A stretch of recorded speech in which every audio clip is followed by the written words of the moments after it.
Tell you what, arguably this was the best day of the week. You would concur, right? Temperatures just where you like them, almost room temperatures on the outside. My irritation level for this smoke, and I think I speak for a lot of us out there, it's this high right now. You're just tired of this. Look at the visibilities. They're so far down. I-80 out here on the I want you to notice the few frames going from 11 to 12 o'clock. Notice how many more green spots there are. These are those pulse storms beginning to brew and fire up.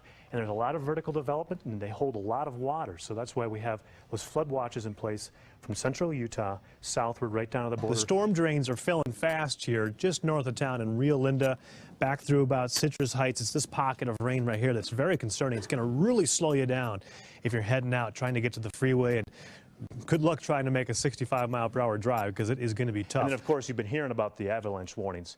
It's very easy for the snow to break off their cornices, so just be very, very careful out there. Backcountry travelers, even the skiers that are more experienced, just be careful. They saw plenty of snow. That's 5,400 feet or so, and that's where Rayford Weigel is located right now. I can still see the snowflakes falling in front of you. I can tell you from experience being out there, you're probably not going to be able to see much more than maybe 200 or 300 yards in some cases. At the 5 o'clock news, we had Dave Begno up at Blue Canyon, but this time we give it to the ladies.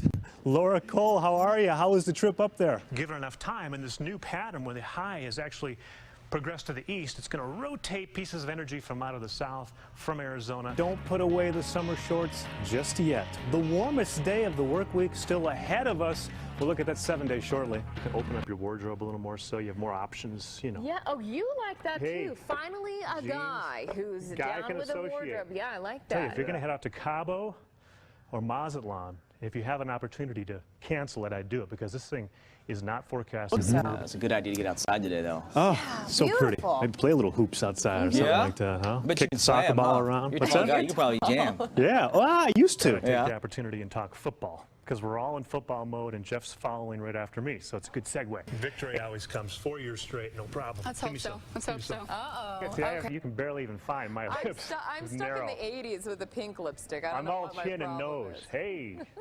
Fun, because I'm in between a husband and wife. Well, I said earlier, I said, we're the holiday team. You're the holiday team. I love it. Spreading cheer, getting up early the I think morning they after. put someone in between us for Just a in reason. case? Just in case. No, honey, you didn't, you were supposed to get that done last night. I can see that happening to me. There you go. That's the best way to start off 2014, right? I love it. See, we're still partying around here. Very nicely done. Oh, thank you. Those days are long over. Now the back kind of gets thrown out more often. Now you're like, I need 2 Advil, and then I'll do it. It's those deep bends on the brake that breaks you see. Refer to me as Jesse James, baby. Jesse James. Well, the winds have calmed down and it's cooled down quite a bit. Yeah, that's a good thing. A lot of those winds were partly a byproduct of all the storms that were in the area. You get relatively close to them, you'll feel the wind. But also the storm system itself was just pushing a lot of wind through the desert areas and points west. But now, yeah, things have quieted down, Bob. Hope, thank you very much. Good evening, everyone. I'm Jeff James, and again for Brett this evening. Things look pretty decent now. In fact, I was just looking at the climate records, and the kind of air temperatures you experience today are similar to those that you would commonly get in early October.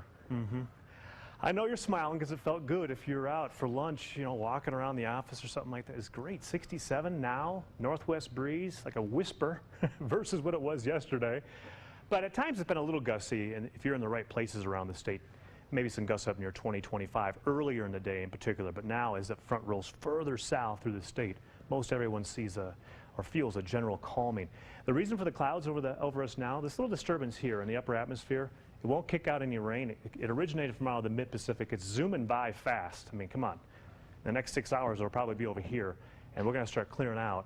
And that also means clear skies, cooling fast. Dew points are low.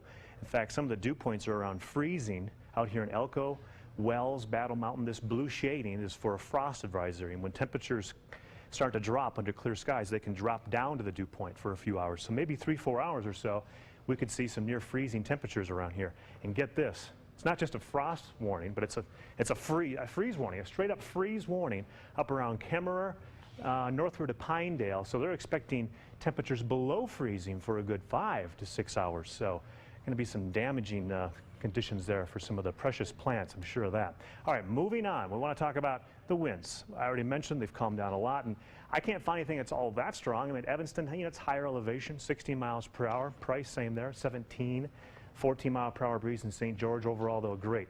With those overnight lows, I wanted to highlight 36 is what I'm forecasting in the city of Elko. Outlying areas closer to freezing. 35 degrees, the low temperature in Ely. Okay, wide picture of satellite and radar. Here's the center of the storm system, which holds the front that stretched southward and has now cleared most of the state. And this is all warmth from Oregon southward through California. That's moving in our direction. You go farther out over sea, this cluster of clouds, it's actually two storms, one there, one there. This is the one that's going to rotate through. This one's going to help kind of spin it out toward us, but it won't get here until Sunday. So after the ball game on Saturday, it's good because we don't want any more wet ones. Remember that Texas BYU game? It was crazy wet weather, but it looks good down at Lavelle Edwards so far anyway. 48 tonight, mostly clear, southeast breeze overnight, even less than 5 to 10. It'll get calm, but we don't have any threat of frozen temperatures in the big city. 72, sunny and slightly warmer tomorrow. 88 in St. George, just a complete delight all around.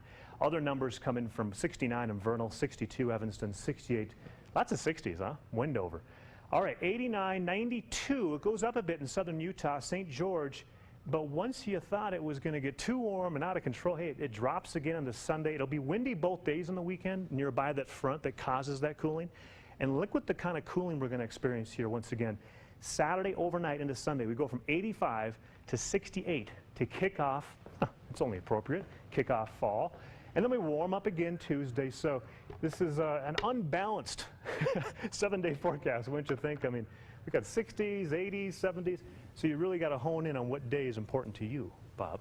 Saturday is an important day. Yes, it is. Very A important. lot of fan support coming in from two different sides. That's right. That's right. I can't remember what side you're on. Can you tell me that? Oh, you're going to keep that a secret? He went to BYU. Oh, wait, come on. I guess it's I'm the only one that doesn't know around here. Go Cougars. Okay. Thanks, Jeff.